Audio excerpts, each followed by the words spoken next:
हम खुले मन से कहते हैं, मीडिया बंधुओं के माध्यम से कहते हैं कि जिन लोगों को अपने राज्य में गन्ना छीलने के लिए रखा नहीं जाता, वो बनना यह मंत्री बन के बैठा।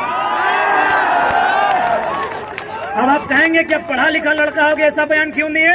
चलिए बताते हैं क्यों दिए। कि माननीय बन्ना को गन्ना छीलने लायक क्यों बताएं, बताते हैं। मीडिया बंधु ध्यान से रिकॉर्ड कीजिएगा। माननीय बन्ना जी, मंत्री हैं, थोड़ा जी लगा देते हैं। माननीय मंत्री बन्ना जी जो हमारे झारखंड में अतिक्रमणकारी हैं, जैसे भारत के लिए विदेशी लोग आक्रमणकारी थे, वो हमारे राज्य के लिए आक्रमणकारी हैं। वे एक फंक्शन में गए थे स्टूडेंट के बीच पटमदा क्षेत्र में। क्या भाषण दिया पता है? माननीय मंत्री ने भाषण दिया है। क्या भाषण दिया पता है? कि हम ना मैट्रिक में चोरी कर रहे थे। माननीय स्वास्थ्य मंत्री का बयान सुनिए कि हम मैट्रिक में चोरी कर रहे थे, एगो एसडीओ आके हमको पकड़ लिए।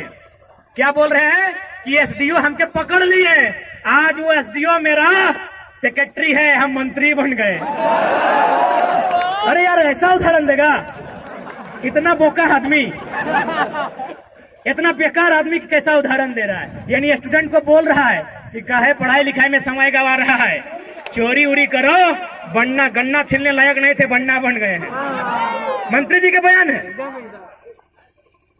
इसलिए आज प्रत्येक नौजवान को उस दर्द को आभास करना होगा, आपके माँ के उस सपने को आभास करना होगा कि किस प्रकार माँ ने जूठन खा के अपने पुराने गहने को पड़ोसी को गिरवी रख के आपको हजारीबाग रांची पढ़ने के लिए भेजा है। आपको पिता के उस सपने का ख्याल करना होगा कि इस प्रकार फटी धोती फटी गमछी में खेती करके पैसा जुगाड़ करके आपको हॉस्टल पढ़ने भेजा है।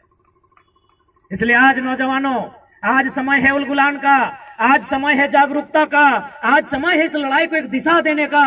वरना क्या शौक था 2 बजे रात तक, देखे हम कंटिन्यू साल भर से देख रहे हैं, जो नौजवान 2 बजे रात तक जागते थे, चाहे नौजवान हो या नौजुवतियां हो, जो रात को इसलिए जागते थे, आंखों में इश्क के सपने लेकर जागते थे, आज 2 बजे रात कहते हैं दादा काल कहां आंदोलन हो। जो इन आंखों में इश्क के हसीन सपने सजाते थे, आज वो नौजवान, वो नौजतियां पूछती हैं कि दादा कल कहां आंदोलन है। यानी समय की मार ने आज एक युवा जो अपने सुनहरे भविष्य के इरादे लेकर आज हजारीबाग पढ़ने आया है, वह एक सपना लेकर गांव वापस जाता, आज वह क्रांतिकारी, आज वो इनकलाबी हो चुका है, तो कहीं ना कहीं इसका दोषी ये गवर्नमेंट है।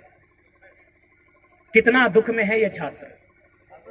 रांची गए थे, फिराया लाल के आसपास हमारे 2 साथी रहते हैं। जैसे ही हम लोग गए, बोला टाइगर भाई रहना है रात क्या? हम बोले हाँ, अब रांची से तो रिटर्न जाना पॉसिबल नहीं है, ट्रेन से आए हैं। तो बोला ठीक है, हम लोग दूसरा का रूम चले जाएंगे, आप लोग हमारे बेड में सो जाइए। हम लोग 1 बजे रात को जब उठकर देखे, ये कोई हम डायलॉग नहीं कह रहे हैं, जो भी बात हम कहते हैं अपने जीवन में घटी घटनाओं को कहते हैं। जब रात 1 बजे उठकर देखे कि वो दोनों साथी कहाँ गए हैं, यकीन मानिए उस पलंग के नीचे सो रहे थे। हम लोग को उस पलंग पर सोने के लिए दिया था और वे लोग उस पलंग के नीचे सो रहे थे। हम लोग सोचे थे 2-3 दिन रहेंगे, सुबह ही हम लोग बहाना किए कि काम पूरा हो गया, हम लोग घर जा रहे हैं। सोचिए कितने दर्द में हैं हम लोग। हमने किसी का क्या बिगाड़ा है? हमने क्या गुनाह किया है? अरे आपके बच्चे तो मुंह में चांदी का चम्मच लेकर पैदा होते हैं, कम से कम हमारे लिए जो हमारे बच्चे हैं उन्हें चपरासी बनने लायक ही छोड़ दीजिए। हमारे पढ़ने लिखने वाले छात्रों को कम से कम चपरासी बनने लायक छोड़ दीजिए। अरे उसी के लिए पॉलिसी बना दीजिए ना। हमने कब तेलंगाना के तर्ज पर समस्त नौकरियों पर दावा किया है? अरे 3rd और 4th ग्रेड पर तो 100% कर दीजिए जो यहाँ के मूलवासी हैं। 3rd और 4th पर कीजिए ना। क्या कहाँ जाएंगे ये लोग? आज कहीं भी हजारीबाग की सबसे ऊंची चोटी पर चढ़ के देखिए, जितनी भी जमीनें थी जिन पर हमारे पूर्वज कभी खेती करते थे, आज कंपनियों को जा रही है। गोंदलपुरा सामने है, एनटीपीसी सामने है, बड़का गांव सामने है, पिपरवार सामने है। हमारी जमीनें जहां हम खेती करते थे वो कंपनियों को जा रहा है और हमारी नौकरियां वो बाहरियों को जा रहा है। हम कहां रहेंगे? हम कहां रहेंगे। इसलिए आज सभी नौजवानों से हाथ जोड़कर यही प्रार्थना है, हाथ जोड़कर यही विनती है कि आज इस आंदोलन को आपको बृहद करना होगा।